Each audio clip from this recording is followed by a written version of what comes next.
I'm going to count to 3 down. I want to hear "Go Reds." All right? 1, 2, 3. Go Reds! Good enough for me.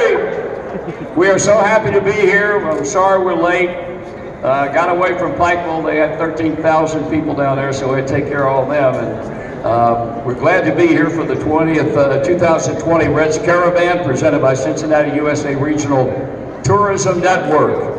Yesterday morning, there were 4 buses that left Great American Ballpark for all points on the compass, and by the time this caravan is wrapped up late tomorrow afternoon, depending upon where you finish, they will have covered more than 3,500 miles with 16 public stops in 6 states, as well as appearances in malls such as the one here in Charleston tonight. We have people we want to introduce and make aware to you folks, because they're the ones that work their rear ends off behind the scenes to make this event go as smoothly as it is. From the Reds front office, we have Jamie Ramsey, Kayla Umberg, Jorge Merlos, Jim Myers, Zach Myers, the guy we call Z, Ryan Rizzo, and from the Reds Hall of Fame, Lindsey Powell and Robbie Fisher.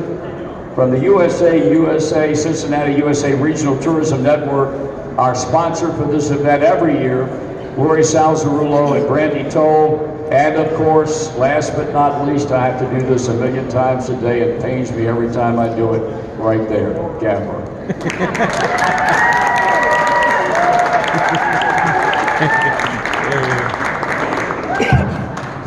Now the fellows who are seated to my right. First up is a gentleman who is currently in his 18th year in the Reds organization. This is a man who started as a bat boy with the Oakland Athletics and has rapidly, over these many years, ascended to the position of Vice President and General Manager of the Reds. He was promoted to the GM's job in May of 2018 after serving as an Assistant General Manager since 2015. His position has him overseeing all aspects of the Reds baseball operations department. Please welcome Mr. Dick Krall.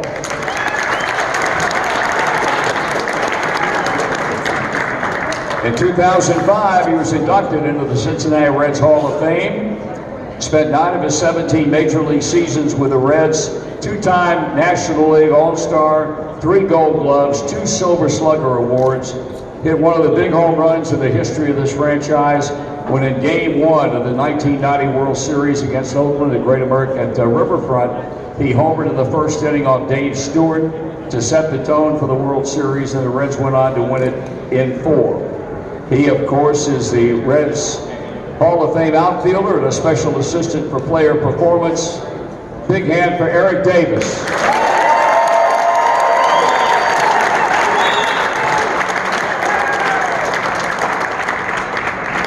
This young man came to the big leagues on August 1st last year, and all he did the last 2 months was hit 19 home runs in 56 ball games. He, of course, was in Louisville at the time of his call-up.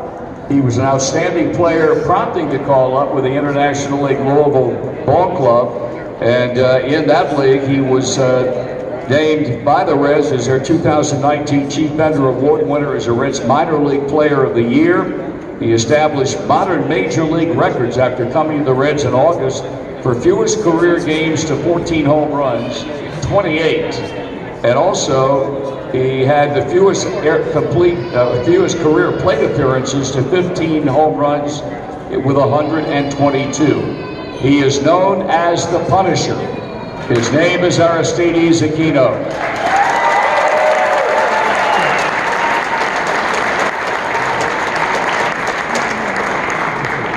This 25-year-old right-hander made 24 appearances for the club last year, 4 of them starts, and Reds are counting on him big time to be a very vital component in their pitching staff in 2020. He was at Louisville, where he was an International League All-Star, and only in 79 innings pitched, he's still ranked among International League pitchers in strikeouts with 102. He's a native of Lawrenceville, Georgia, and his name is Lucas Sims.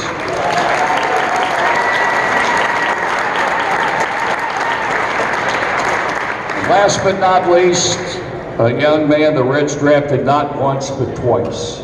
2017, he chose not to sign.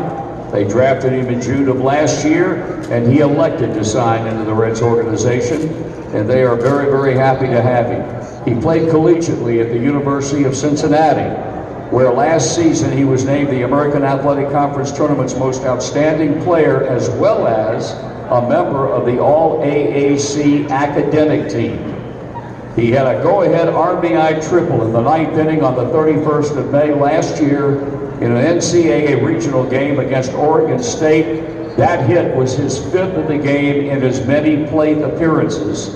And it was a big hit because it drove in the go-ahead runs and helped the Bearcats toward beating Oregon State, who happened to be the defending NCAA champions. His name is A.J. Bumpus.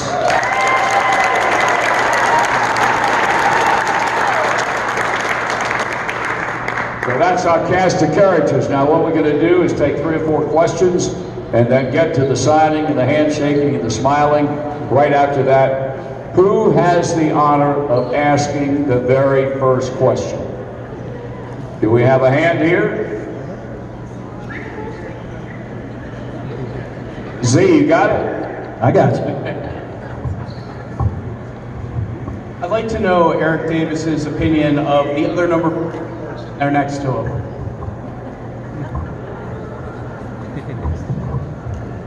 You want to know my opinion?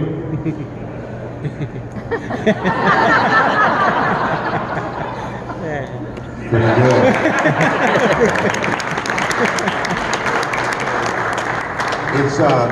It's exciting to watch when you are doing stuff down in player development like I have for the past 12 years, and you get a chance to watch our guys grow. When he first signed, he was a baby.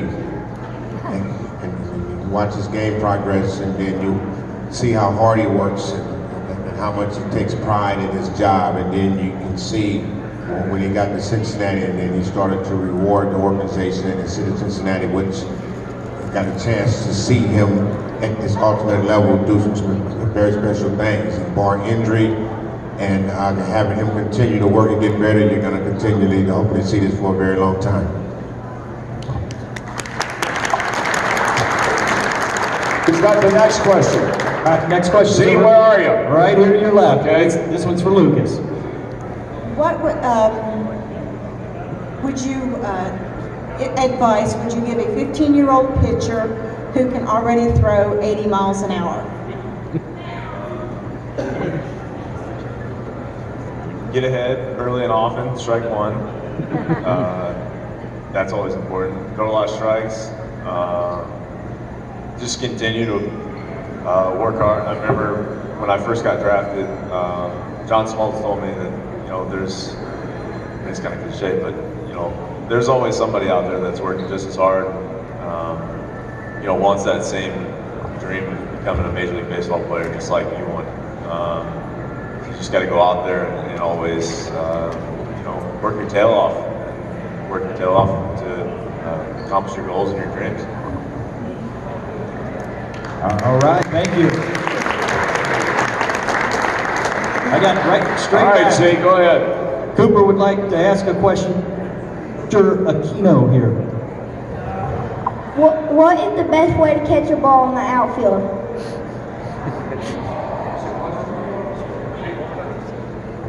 He wanted to know what is the best way to catch a ball in the outfield.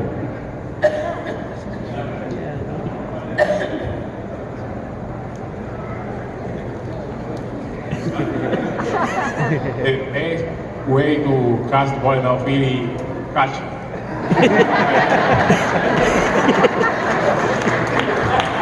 Don't drop it.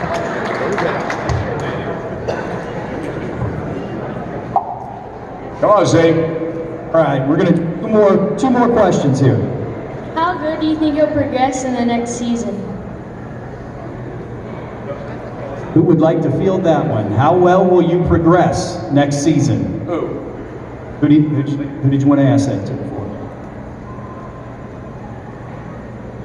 Yeah, Mr. Aquino.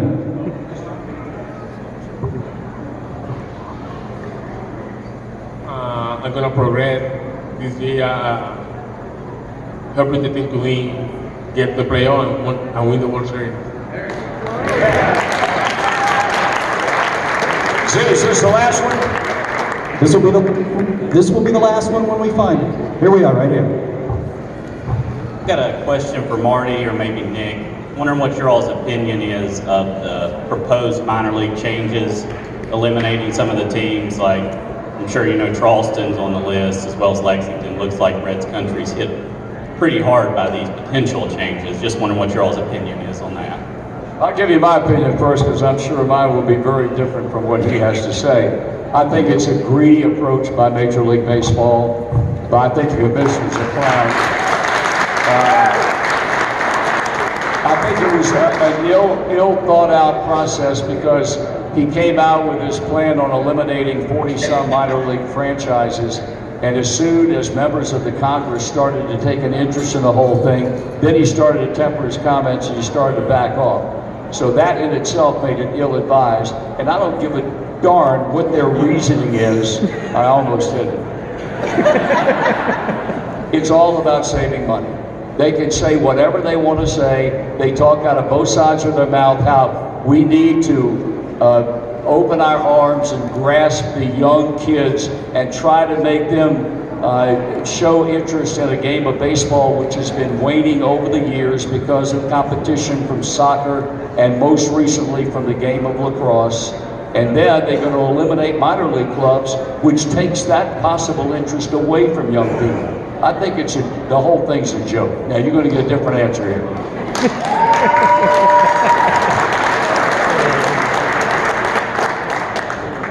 I actually, you know, we're one of the few teams that has an extra minor league team because we felt it was really important for the development of our players. And just looking at Aristides, he's a guy that didn't get put on the roster. His first year, he could have got put on the roster.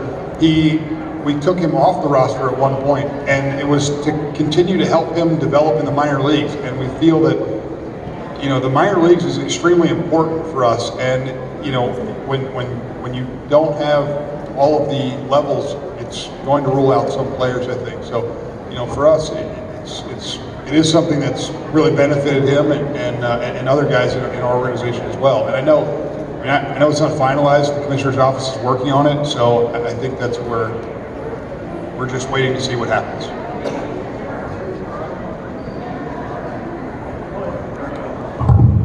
All right, thank you all for your questions. That's going to conclude our Q&A for this evening, in the interest to make sure that everyone has an opportunity to get an autograph here tonight. So we're going to start that portion of the program next. I'd ask this first row of folks if you could start lining